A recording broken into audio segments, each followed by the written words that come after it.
कैसे हैं दोस्तों। मेरा नाम साकिब हुसैन है और आप देख रहे हैं नर्सिंग फाइल्स। आज हम जिस क्लास ऑफ मेडिकेशन के बारे में डिस्कस करने जा रहे हैं वो हमारे पास ग्रुप ऑफ ओरल एंटीकोगुलेंट है, जिसे हम आम लफ्ज़ों में जाते हैं कोमरेंस, और इसकी सबसे मशहूर ड्रग हमारे पास आती है वारफरिन। तो आएँ आज इन्हें डिस्कस करते हैं। अगर हम एंटीकोगुलेंट की बात करें तो ये इंटरफेयर करते हैं क्लोटिंग फैक्टर एक्टिविटी के साथ, जिसके नतीजे में क्या होता है कि थ्रोम्बस फॉर्मेशन प्रिवेंट हो जाती है। ओरल एंटीकोगुलेंट हमारे पास जिसे आम लफ्ज़ों में कोमरेंस के नाम से जाता है, इसमें 4 किस्म के ड्रग्स आते हैं मशहूर बहुत, वारफरिन, फिनिडायोन, डाइक्यूमेरोल और एनसेंडोन। अब क्या होता है कि इसकी अगर हम क्लास की बात करें तो विटामिन के एंटागोनिस्ट हैं, यानी कि ये विटामिन के खिलाफ काम करते हैं। एडमिनिस्ट्रेशन की बात करें तो इसे ओरली टेबलेट की फॉर्म में दिया जाता है या पेशेंट को जो कन्वीनियंट हो। उसके साथ साथ एंटीकोगुलेंट थेरेपी जब भी ये इनिशिएट की जाती है तो इसको हेपरिन के साथ जो है वो इनिशिएट किया जाता है। क्यों हेपरिन के साथ इसे इनिशिएट किया जाता है? क्योंकि जो है वो हमारे पास एक प्रोटीन होती है सी, जो एंटीकोगुलेंट होती है। जब ये हमारे पास वारफरिन एक्ट करती है तो उसके साथ साथ उसकी भी एक्टिविटी लूज़ हो जाती है, जिसके नतीजे में क्या होता है कि ज़्यादा से ज़्यादा आपकी ब्लड जो है वो कोगुलेट होना शुरू हो जाती है। तो उसको बैलेंस करने के लिए हम हेपरिन देते हैं, जो कि मैं आपको एक पिक्टोरियल व्यू में आगे समझाऊंगा। अगर हम इनके मैकेनिज्म ऑफ एक्शन की बात करें तो सबसे पहले यहाँ पे आए, डाइटरी फॉर्म में जो भी विटामिन के आप लेते हैं उसे हम नाम देते हैं विटामिन के क्विनोन का। यहाँ पे है वो। अब इस विटामिन के क्विनोन को अपनी एक्टिव फॉर्म में आना होता है। ये है आपकी inactive form. This is it's active form और इसे हम कहते हैं विटामिन के हाइड्रोक्विनोन। इसको कन्वर्ट करने के लिए क्या होता है कि एंजाइम की ज़रूरत पड़ती है, जिसे हम नाम देते हैं क्विनोन रिडक्टेज का। ये आपका इनएक्टिव फॉर्म को एक्टिव में कन्वर्ट करता है। अब ये विटामिन के हाइड्रोक्विनोन क्या करता है कि जो है वो एक एंजाइम जिसे हम नाम देते हैं गामा ग्लूटामाइल कार्बोक्सिलेज का, इसके साथ को फैक्टर के तौर पे काम करता है। और ये आपका एंजाइम बेसिकली रिस्पॉन्सिबल होता है नॉन फंक्शनल कोगुलेशन फैक्टर 2, 7, 9 और 10 को कन्वर्ट करता है फंक्शनल फॉर्म्स में। उसके साथ साथ ये एंटी कोगुलेंट प्रोटीन्स जैसे सी और एस को भी जो है वो फंक्शनल फॉर्म में कन्वर्ट करता है। ये इसकी हो गई यहाँ पे हमारे पास फंक्शंस। अब क्या होता है कि विटामिन के की साइकिल चलती रहती है। विटामिन के कभी भी बॉडी लूज नहीं करती, उसको जो है वो दोबारा रिपीट करती जाती है, फंक्शनल फॉर्म में कन्वर्ट करती जाती है।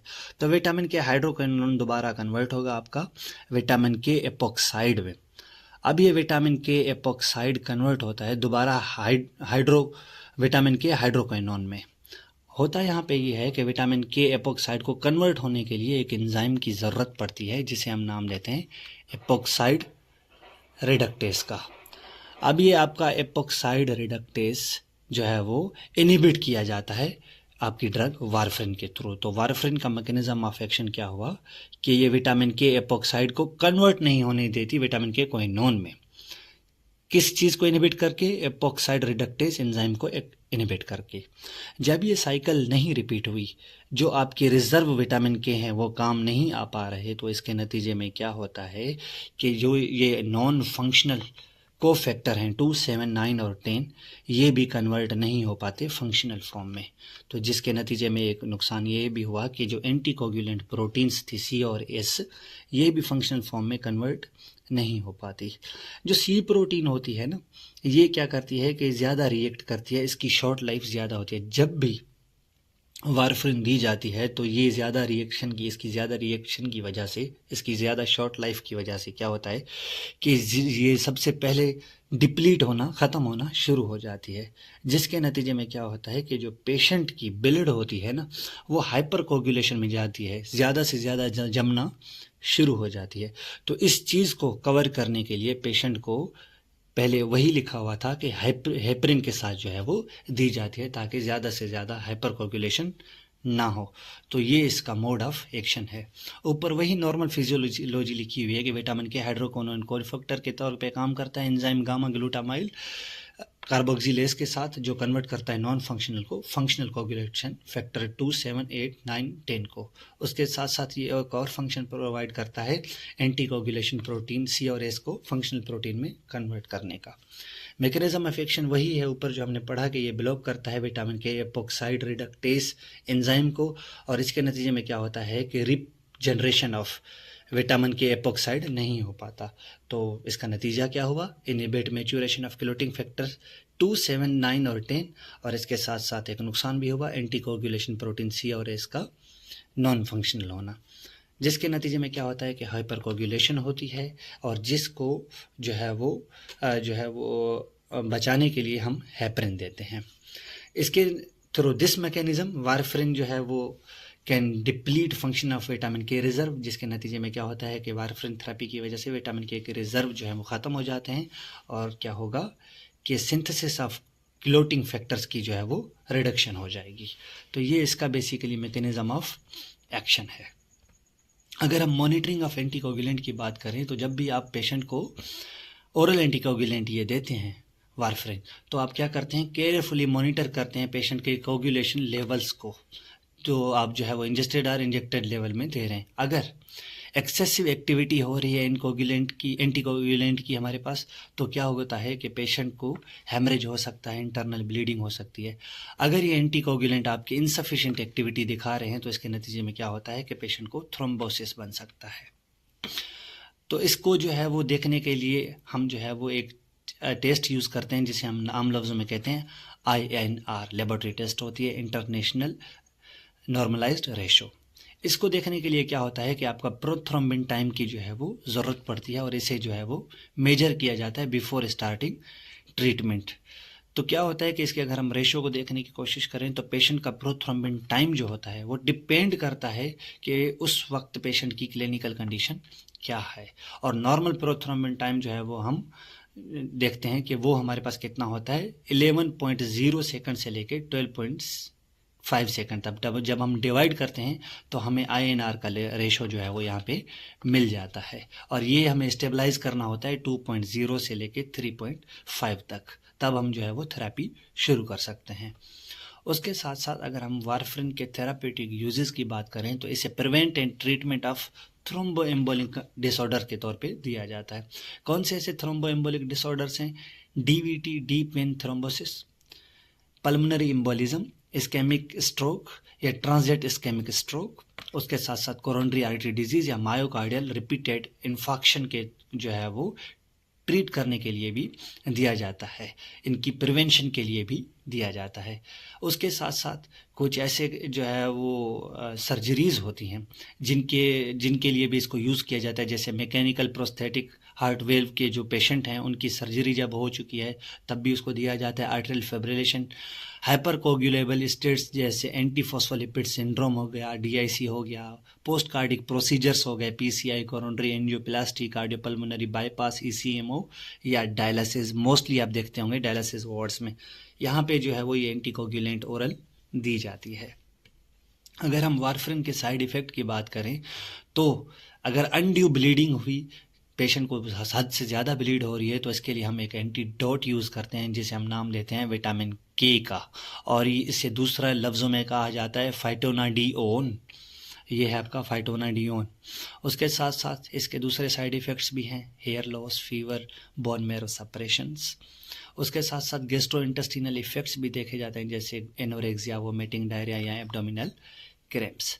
उसके साथ साथ एक अहम सिर्फ जो है वारफरिन से एसोसिएटेड होता है साइड इफ़ेक्ट, जिसे हम कहते हैं स्किन नेक्रोसिस या पर्पल टॉय सिंड्रोम। इसकी पिक्चर आपको इंटरनेट पे मिल जाएगी, आप लाजमी देखिएगा कि warfarin associated purple toy syndrome क्या होता है। इसका जो है वो हद से ज़्यादा टेट्रोजेनिक इफ़ेक्ट होता है। टेट्रोजेनिक का मतलब ये होता है कि ये आपको जो है वो एक प्रेग्नेंट वुमेन का प्लेसेंटा क्रॉस कर सकती है और ये जाके फीटस को जो है वो नुकसान पहुंचा सकती है। और टेट्रोजेनिक का मतलब ये हुआ कि ये आप प्रेगनेंसी में नहीं दे सकते। इसके नतीजे में क्या हो सकता है, फीटल हेमरेज हो सकती है बच्चे की, bone deformities, congenital heart defects, brain malformation in the foetus और स्पॉन्टेनियस एबॉर्शन भी हो सकती है इसके साइड इफ़ेक्ट के तौर पे। तो इसे प्रेगनेंसी में कभी भी नहीं देते।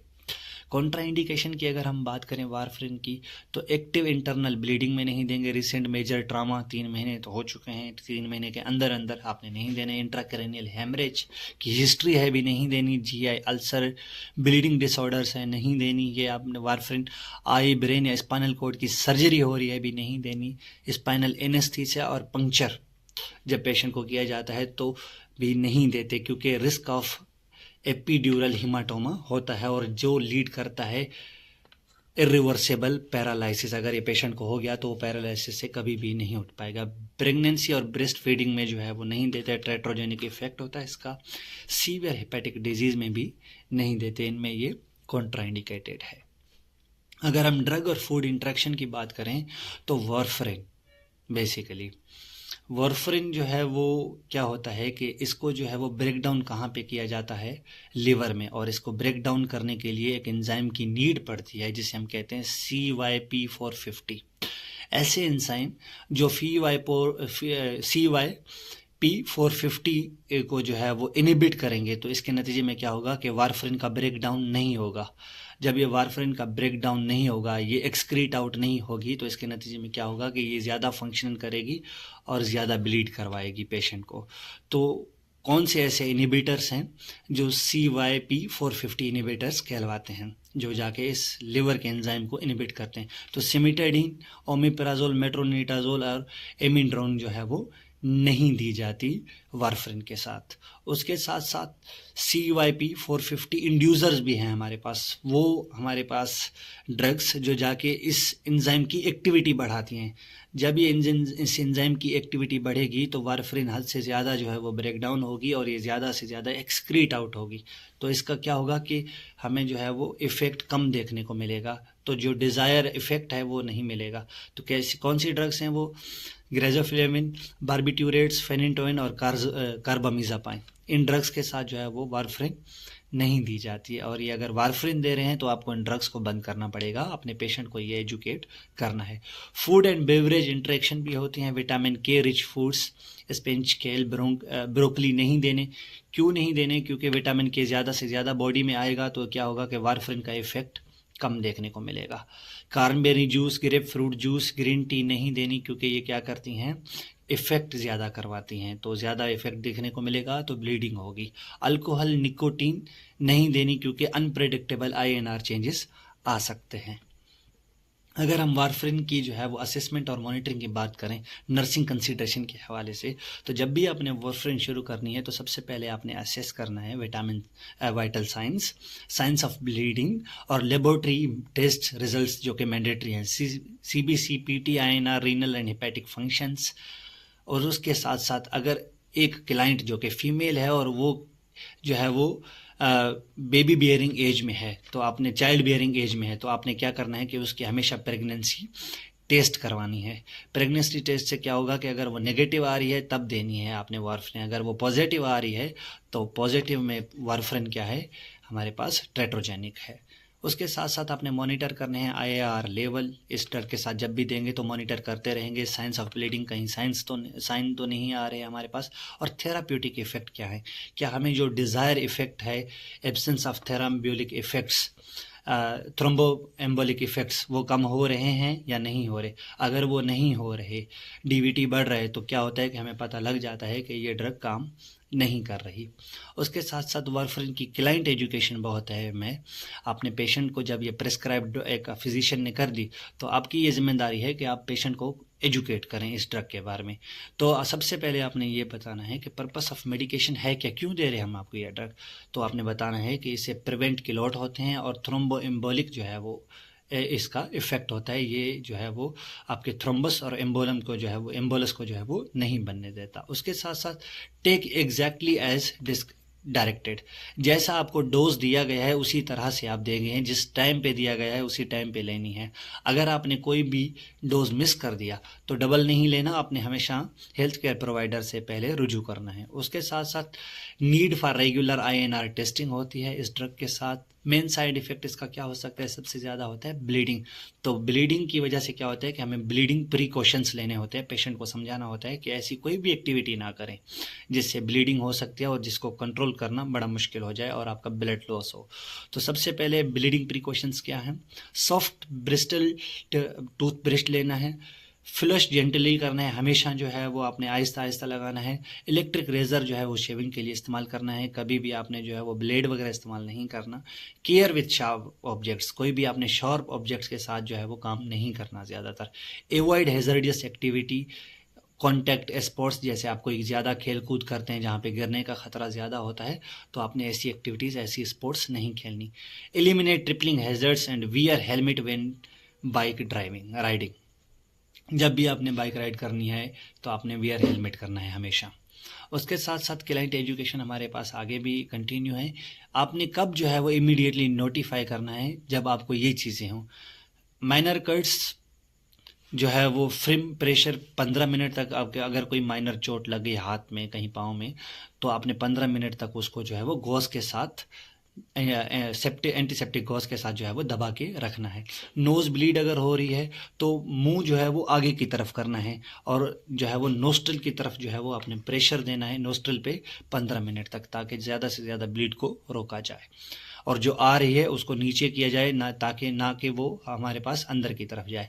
Seek immediate care for head injury, severe bleeding जो 15 मिनट से ज़्यादा हो रही है, blood in vomit, stool in and urine, अगर वोमिट, स्टूल और यूरिन में ब्लड आ रही है तो सबसे पहले आपने इमीडिएट फिजिशियन के पास आना है। सडन वीकनेस, डिजीनेस, कन्फ्यूजन हो रही है, चेस्ट पेन या डिस्पीनिया वगैरह भी हो रहा है, तो आपने हमेशा जो है वो हेल्थ केयर प्रोवाइडर से रुजू करना है और इमीडिएट केयर लेनी है। क्यों? क्योंकि ये आपके थ्रोम्बोलिक के हमारे पास इफ़ेक्ट्स हैं। अगर थ्रोम्बस मूव कर रहा है एम्बोलाई की सूरत में, क्या होता है कि तो आपकी क्या हो गया कि हार्ट अटैक भी आ सकता है, चेस्ट पेन भी हो सकता है, सांस लेने में दुश्वारी आ सकती है। तो इन चीज़ों से जो है वो प्रिवेंट करने के लिए आपने हमेशा हेल्थ केयर प्रोवाइडर से रुजू करना है। उसके साथ साथ डाइटरी मॉडिफिकेशन है हमेशा के लिए, हमेशा की तरह avoid large day to day variation in amount of vitamin K. हर रोज़ आपने ऐसी कोई जो है वो चीज़ नहीं खानी जिसमें हद से ज़्यादा अमाउंट ऑफ विटामिन के हो, जैसे कि कार्नबेरी जूस, निकोटीन या अल्कोहल वगैरह। उसके अलावा wear a medical alert identification at all time, आपके पास कोई ना कोई ऐसी शिनाख्त होनी चाहिए जिसमें आपके मेडिकल हिस्ट्री लिखी होनी चाहिए। अगर आपको ज़्यादा ब्लीड हुई और आप बेहोश हो चुके हैं तो उनको पता होना चाहिए कि आप वार्फरिन ले रहे हैं, आपको ये बीमारी है, ताकि जल्द से जल्द आपको हॉस्पिटल पहुंचाया जाए। Inform all of their health care providers that they are taking warfarin, आपने हर हेल्थ केयर प्रोवाइडर को बताना है जो आपकी हेल्थ को लेके कंसर्न है और जो आपको सर्विस प्रोवाइड कर रहा है, वो नर्स हो, चाहे डॉक्टर हो, चाहे फिजिशियन हो, जो भी हो, आपने हमेशा उसे बताना है कि आप वार्फरिन जो है वो ले रहे हैं, ताकि उन्हें अंदाज़ा हो सके। और consult with health care provider before taking over the counter medication or supplement, कोई भी आप मेडिकेशन ले रहे हैं ओवर द काउंटर या कोई भी सप्लीमेंट ले रहे हैं, पेशेंट जो ले रहा है, तो आप उसे समझाएंगे। तो सबसे पहले आपने जो है वो हेल्थ केयर प्रोवाइडर से जो है वो रुजू करना है ये चीज़ें खाने से पहले। यहाँ तक हमारे पास वार्फरिन ख़त्म होता है। मैं उम्मीद करता हूँ कि आपको ये लेक्चर अच्छे से समझ आया होगा। इंशाल्लाह हम मिलते हैं अपनी नेक्स्ट वीडियो में, तब तक के लिए अल्लाह हाफिज़, शुक्रिया।